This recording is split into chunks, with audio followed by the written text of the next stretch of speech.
Hi, I'm Todd Waterman from Todd Waterman Educational Consulting, and I want to invite you to consider a scenario with me. You're an early childhood education site supervisor or program director or administrator, and you're on your way to work, and you get a phone call or a text from one of the practitioners who works on the floor in your program, and they can't come to work today. Maybe they're too sick, or they've got an emergency, or someone in their family is too sick.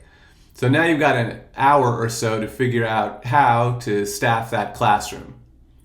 Most likely you can't step in and do it because you've got meetings today, or you've got to be off-site, or childcare licensing is coming.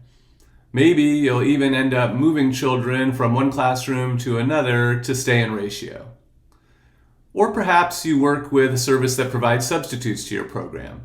In that case, your best shot is to hope that they've got someone who can show up at your site within an hour or sometime during the morning. At best, this will be someone who's been there before, but probably not. They almost certainly won't have a whole lot of qualifications for early childhood education.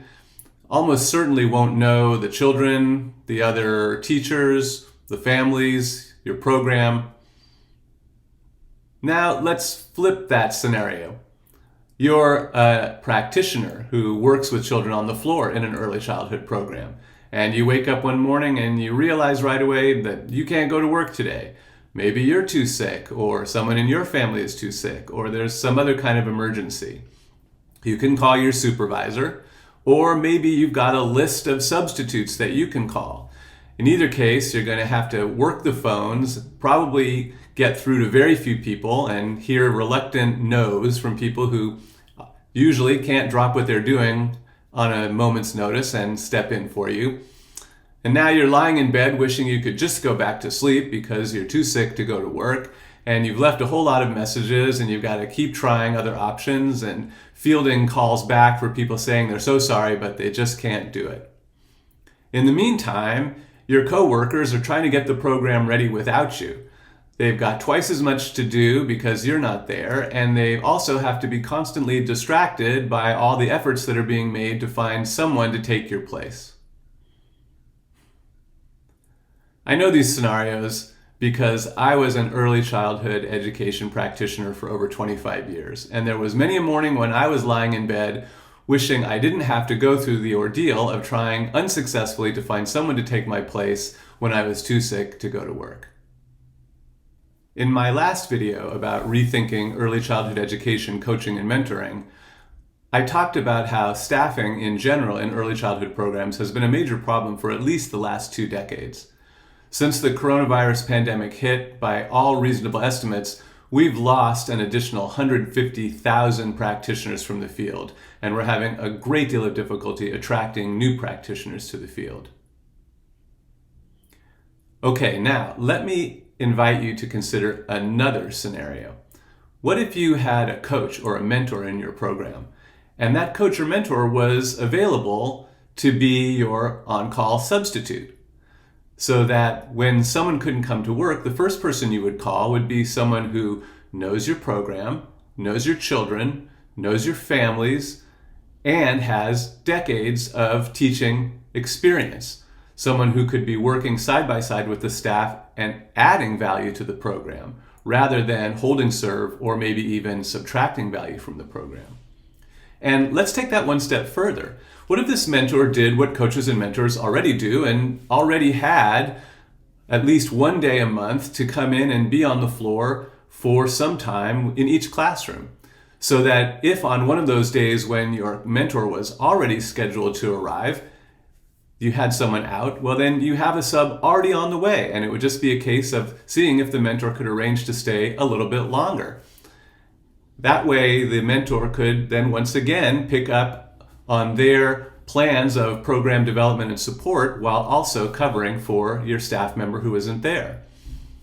And to take it even a little bit further, what if some of the times when the mentor was there and you had everybody on site, some of the teachers still got to leave the classroom floor for some planned release time to communicate with families or plan curriculum or complete assessments or do all the things that teachers in really well-resourced programs get to do with their time off the floor every day. So then you'd have multiple layers of value added from your mentor in a way that advances program development more effectively than if your mentor is just observing and meeting with your staff, and also addresses the staffing instability crisis with permanent staff and substitutes that we're struggling to deal with today. Let's take a look at some of the details of what I'm talking about. In my last video, I talked about the 3 steps of my coaching and mentoring approach: creating a partnership through relationship building and conversations, individualizing the plan where the coaches and mentors functions would be tailored to what an actual program needs, and providing ongoing support, which would include side-by-side teaching, as well as observation, meetings, or whatever a program needed. Creating the partnership would give a mentor and a program an opportunity to figure out how substituting could be folded into other coaching and mentoring functions. Individualizing the plan would allow programs and mentors to experiment with how to schedule and organize and refine the substitute element of the coach and mentor's role, which would then be implemented through the ongoing support. Here's what the different functions would look like and how they might overlap.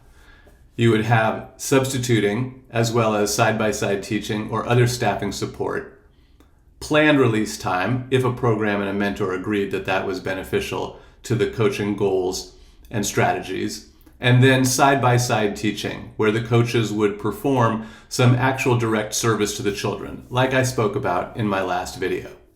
Of course, there would be a lot of things to consider about a plan like this and a lot of details to work out.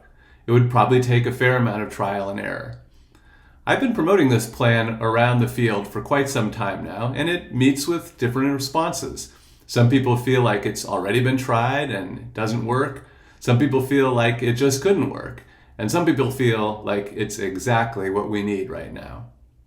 Check out my next video for some more detailed thoughts on how a plan like this could be developed and implemented, and how we could take on some of the potential challenges.